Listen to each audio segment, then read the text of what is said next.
Hello hi friends, आप सभी का स्वागत है DK स्टडी 97 में। और आप सभी कैसे हैं? आई होप, मैं आशा करता हूँ आप सभी अच्छे होंगे। चलिए, तो आज का टॉपिक है हमारा साइंस से। साइंस के 25 क्वेश्चंस, मोस्ट इम्पोर्टेंट क्वेश्चंस हैं जो लेकर आए हैं। ठीक है दोस्तों, बहुत ही इम्पोर्टेंट क्वेश्चन है दोस्तों, जिससे कम से कम 1-2 नंबर का प्रश्न तो पक्का ही पूछा जाएगा। ठीक है, चलिए तो शुरू करते हैं। अगर दोस्तों आपको हमारी वीडियो पसंद आए तो सब्सक्राइब करना ना भूलें प्लीज़ दोस्तों, चैनल को सब्सक्राइब करें दोस्तों। ठीक है, चलिए तो शुरू करते हैं। आज का पहला प्रश्न हमारा, सर्वप्रथम किस विद्वान को सौरमंडल के बारे में जानकारी प्रस्तुत करने का श्रेय प्राप्त है? ठीक है, किस विद्वान को सौरमंडल के बारे में जानकारी प्रस्तुत करने का श्रेय प्राप्त है? ठीक है, तो इसका सही आंसर क्या होगा दोस्तों?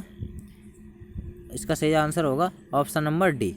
ठीक है दोस्तों, option number D, question Copernicus. ठीक है दोस्तों, चलिए अगले प्रश्न पर चलते हैं। अगला प्रश्न हमारा, सूर्य ग्रहण होता है जब सूर्य चंद्रमा और पृथ्वी पर कौन बनाते हैं? पृथ्वी की परीक्षाएं चंद्रमा पर पड़ती हैं और चंद्रमा पृथ्वी और सूर्य के मध्य आ जाता है और पूरी तरह स्पष्ट दिखाई नहीं देता। सूर्य चंद्रमा और पृथ्वी के बीच आ जाता है। तो इसका सही आंसर क्या होगा दोस्तों? इसका सही आंसर होगा ऑप्शन नंबर सी। क्या होगा दोस्तों? ऑप्शन नंबर सी, यानी चंद्रमा पृथ्वी और सूर्य के मध्य आ जाता है। ठीक है, सूर्य ग्रहण कब होता है? चंद्रमा पृथ्वी और सूर्य के मध्य आ जाता है। ठीक है दोस्तों, चलिए इसका सही जवाब ऑप्शन नंबर सी हुआ। ठीक है, चलिए अगले प्रश्न पर चलते हैं। अगला प्रश्न हमारा, एक कैलेंडर वर्ष में अधिक से अधिक कितने ग्रहण हो सकते हैं? एक कैलेंडर वर्ष में अधिक से अधिक कितने ग्रहण हो सकते हैं दोस्तों? ठीक है, तो जल्दी से इसका जवाब दीजिए दोस्तों। आप साथ ही साथ जज करते चलिए। हम 25 क्वेश्चन है दोस्तों, कितने हम सही कर पा रहे हैं दोस्तों, ज़रूर कमेंट बॉक्स में जवाब दें दोस्तों। ठीक है, चलिए साथ ही साथ जज करते चलना है। ठीक है, चलिए तो इसका सही जवाब क्या हो जाएगा दोस्तों? Option number B. क्या हो जाएगा सही जवाब इसका? ऑप्शन नंबर बी, यानी 7 कितने अधिकतम ग्रहण हो सकते हैं? ठीक है दोस्तों, 7। ठीक है, चलिए तो अगले प्रश्न पर चलते हैं। अगला प्रश्न हमारा, ग्रहों की गति का नियम किसने प्रतिपादित किया? दोस्तों, ग्रहों की गति का नियम किसने प्रतिपादित किया दोस्तों? इसका सही जवाब होगा ऑप्शन नंबर बी। क्या होगा इसका सही जवाब? Option number B. ठीक है दोस्तों, केपलर। कौन? केपलर। ठीक है, चलिए अगले प्रश्न पर चलते हैं दोस्तों। अगला प्रश्न हमारा, अंतरिक्ष में कुल कितने तारामंडल होते हैं? अंतरिक्ष में कुल कितने तारामंडल होते हैं दोस्तों? ठीक है, बहुत ही इंपॉर्टेंट क्वेश्चन है दोस्तों, बहुत ही ज़्यादा। ठीक है, अगर आपको वीडियो पसंद आए तो दोस्तों चैनल को सब्सक्राइब करें और साथ ही नोटिफिकेशन बेल को भी ऑन करें। ठीक है, चलिए तो इसका सही जवाब क्या हो जाएगा दोस्तों? Option number C. क्या होगा? ऑप्शन नंबर सी, यानी 89। कितने तारामंडल होते हैं दोस्तों? 89। ठीक है, 89। चलिए अगले प्रश्न पर चलते हैं। अगला प्रश्न हमारा दोस्तों, सूर्य के मध्य भाग को क्या कहा जाता है? यानी सूर्य के मध्य भाग को क्या कहा जाता है दोस्तों? समताप मंडल, प्रकाश मंडल, वर्णमंडल, स्थल मंडल। क्या कहा जाता है मध्य भाग को दोस्तों? इसका सही जवाब दीजिए जल्दी से दोस्तों। ठीक है, इसका सही जवाब क्या होगा दोस्तों?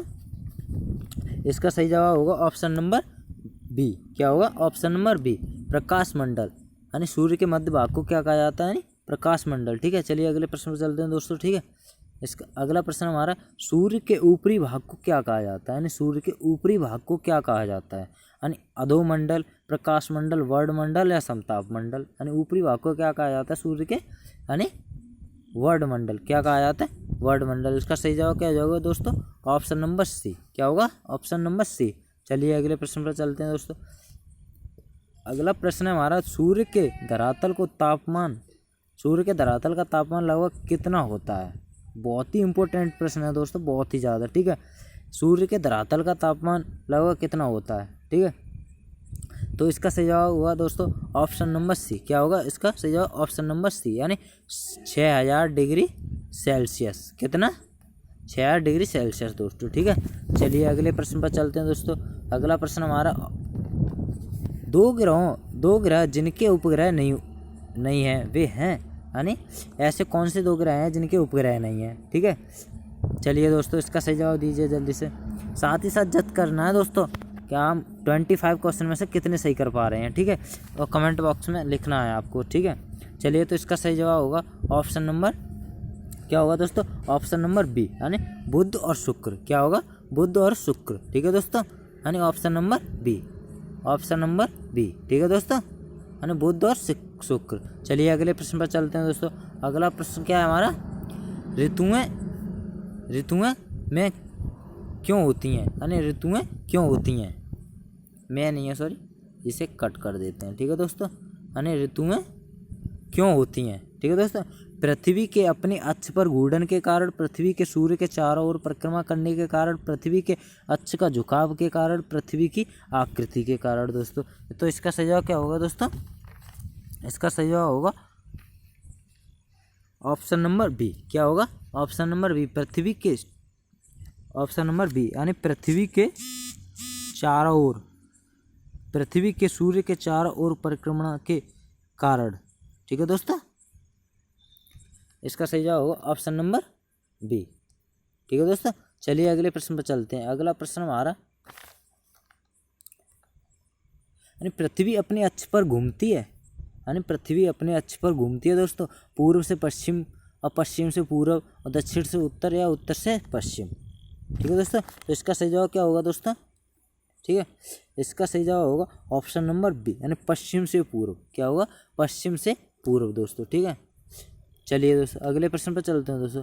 अगला प्रश्न हमारा, पृथ्वी पर दिन रात की अवधि समान होती है, क्यों होती है समान। ठीक है दोस्तों, यानी पृथ्वी पर दिन रात की अवधि समान होती है, यानी किस पर होते हैं, ध्रुवों पर, भूमध्य रेखा पर, मकर रेखा पर, कर्क रेखा पर। ठीक है दोस्तों, तो इसका सही आंसर क्या होगा हमारा, इसका सही आंसर होगा ऑप्शन नंबर बी। क्या होगा इसका सही आंसर, ऑप्शन नंबर बी, यानी भूमध्य रेखा पर। ठीक है दोस्तों, ऑप्शन नंबर बी, भूमध्य रेखा पर। ठीक है, चलिए अगले प्रश्न पर चलते हैं। अगला प्रश्न हमारा, सर्वप्रथम किसने प्रतिपादित किया कि सूर्य हमारे सौरमंडल का केंद्र है और पृथ्वी उसकी परिक्रमा करती है। इस सर्वप्रथम किसने प्रतिपादित किया दोस्तों। ठीक है, इसका सही आंसर दीजिए जल्दी से। ठीक है दोस्तों, इसका सही आंसर होगा ऑप्शन नंबर डी। क्या होगा इसका सही आंसर, ऑप्शन नंबर डी, यानी कोपरनिकस। क्या होगा, कोपरनिकस। ठीक है दोस्तों, चलिए अगले प्रश्न पर चलते हैं। अगला प्रश्न होगा हमारा, पृथ्वी का विषुवतीय व्यास लगभग कितना है, पृथ्वी का विषुवतीय व्यास लगभग कितना है। ठीक है दोस्तों, चलिए तो इसका सही जवाब दीजिए, पृथ्वी का सही विषुवतीय व्यास क्या है। ठीक है दोस्तों, इसका सही आंसर होगा ऑप्शन नंबर बी। क्या होगा दोस्तों, ऑप्शन नंबर बी, यानी 12,750 किलोमीटर। कितना विषुवतीय व्यास, 12,750 किलोमीटर। कितना, 50 किलोमीटर दोस्तों। ठीक है दोस्तों, चलिए तो अगले प्रश्न पर चलते हैं। अगला प्रश्न हमारा, सर्वप्रथम किसने कहा कि पृथ्वी गोल है, यानी सर्वप्रथम किसने कहा कि पृथ्वी गोल है दोस्तों। ठीक है, चलिए तो इसका सही जवाब क्या हो जाएगा, इसका सही जवाब हो जाएगा ऑप्शन नंबर, इसका सही जवाब होगा ऑप्शन नंबर ए, यानी अरिस्टोटल ने। किसने कहा, अरिस्टोटल ने। ठीक है दोस्तों, इसका सही जवाब होगा ऑप्शन नंबर ए, यानी अरिस्टोटल। ठीक है, अगले प्रश्न पर चलते हैं। तो अगला प्रश्न हमारा, सर्वप्रथम मंगल ग्रह पर उतरने वाला अंतरिक्षयान, सर्वप्रथम मंगल ग्रह पर उतरने वाला अंतरिक्षयान दोस्तों। ठीक है, तो इसका सही जवाब क्या हो जाएगा, इसका सही जवाब हो जाएगा ऑप्शन नंबर डी। क्या होगा सही जवाब, ऑप्शन नंबर डी। ठीक है दोस्तों, चलिए तो यानी पाथ फाइंडर। क्या होगा, पाथ फाइंडर। चलिए अगले प्रश्न पर चलते हैं। अगला प्रश्न हमारा, सौरमंडल का सबसे छोटा उपग्रह, यानी सबसे छोटा उपग्रह। ठीक है दोस्तों, सौरमंडल का सबसे छोटा उपग्रह कौन सा है, जल्दी से कमेंट बॉक्स में जवाब दीजिए दोस्तों। ठीक है, साथ ही साथ जज करते चलना है आप 25 क्वेश्चंस में से कितने सही कर पा रहे हैं। ठीक है दोस्तों, चलिए तो इसका सही आंसर क्या होगा हमारा, इसका सही आंसर होगा डिमोस। क्या होगा इसका सही आंसर, डिमोस, ऑप्शन नंबर बी। क्या होगा, ऑप्शन नंबर बी। चलिए तो अगले प्रश्न पर चलते हैं। मैगलन अभियान किस ग्रह से संबंधित है, यानी मैगलन अभियान किस ग्रह से संबंधित है, यानी मंगल, शनि, बृहस्पति, शुक्र। ठीक है, मैगलन अभियान किस ग्रह से संबंधित है दोस्तों। तो चलिए इसका सही जवाब होगा ऑप्शन नंबर सी। क्या होगा इसका सही जवाब, ऑप्शन नंबर सी, यानी बृहस्पति। क्या होगा सही जवाब, बृहस्पति। चलिए अगले प्रश्न पर चलते हैं। अगला प्रश्न हमारा, सौरमंडल का सबसे बड़ा उपग्रह कौन सा है? सौरमंडल का सबसे बड़ा उपग्रह कौन सा है दोस्तों? ठीक है, तो ऑप्शन नंबर ए चंद्रमा, मिरांडा और टाइटन, गैनीमेड। सौरमंडल का सबसे बड़ा उपग्रह, सौरमंडल का सबसे बड़ा उपग्रह क्या है? इसका सही आंसर क्या होगा दोस्तों? Option number D. क्या होगा? ऑप्शन नंबर डी यानी गैनीमेड। क्या होगा? गैनीमेड। ठीक है दोस्तों, चलिए तो ऑप्शन नंबर डी। अगले प्रश्न पर चलते हैं दोस्तों। अगला प्रश्न हमारा, शनि ग्रह के कितने उपग्रह हैं? शनि ग्रह के कितने उपग्रह हैं दोस्तों? ठीक है, शनि ग्रह के कितने उपग्रह हैं दोस्तों? जल्दी से जवाब दीजिए दोस्तों। ठीक है, साथ ही साथ जज करते चलना है। ठीक है, कितने हमारे सही जवाब, कितने सही आंसर हो रहे हैं। ठीक है दोस्तों, चलिए तो इसका सही जवाब क्या हो जाएगा? Option number D. ठीक है, ऑप्शन नंबर डी। ठीक है, तो सबसे बड़ा उपग्रह क्या है? नहीं, शनि का सबसे बड़ा उपग्रह क्या है? ये थोड़ा गलत हो गया, टाइपिंग मिस्टेक। ठीक है दोस्तों, यानी सबसे बड़ा उपग्रह क्या है? शनि का सबसे बड़ा उपग्रह, शनि का सबसे बड़ा उपग्रह टाइटन। क्या है दोस्तों? ये आपको दिख रहा होगा, टाइटन। ठीक है दोस्तों, चलिए अगले प्रश्न पर चलते हैं। अगला प्रश्न हमारा, यानी कौन सा ग्रह हरे प्रकाश को उत्सर्जित करता है? कौन सा ग्रह हरे प्रकाश को उत्सर्जित करता है दोस्तों? क्या करता है? उत्सर्जित। ठीक है, चलिए तो कौन सा ग्रह हरे प्रकाश को उत्सर्जित करता है? तो इसका सही जवाब क्या होगा?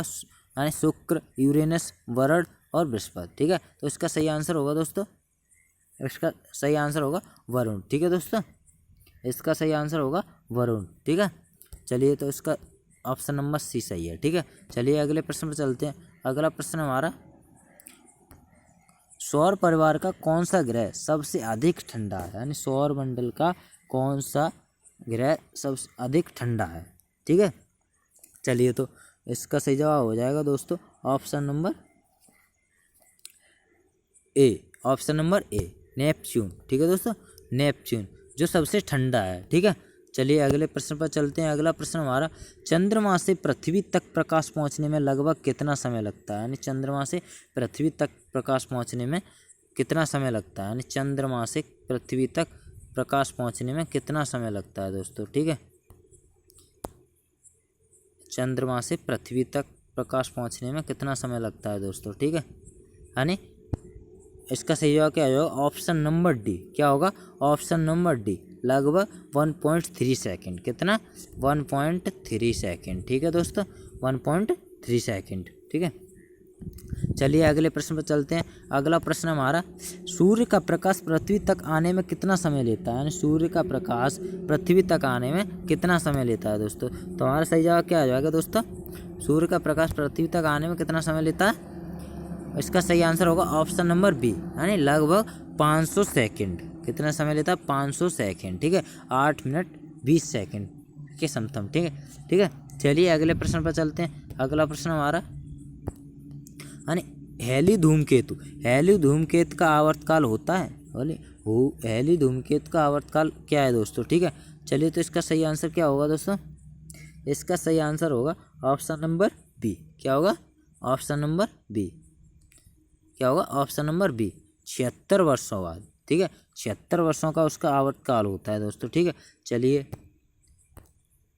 ठीक है दोस्तों, हमारे क्वेश्चन बस यही इतने ही थे। ठीक है, 25 प्रश्न थे। ठीक है दोस्तों, आप सभी को जवाब देना है आपने कितने सही किए हैं। ठीक है दोस्तों, चलिए अगर हमारी वीडियो आपको पसंद आई हो तो लाइक, शेयर एंड सब्सक्राइब करें दोस्तों। ठीक है, like and share and subscribe करें प्लीज़ दोस्तों। ठीक है, चलिए तो ठीक है, ओके।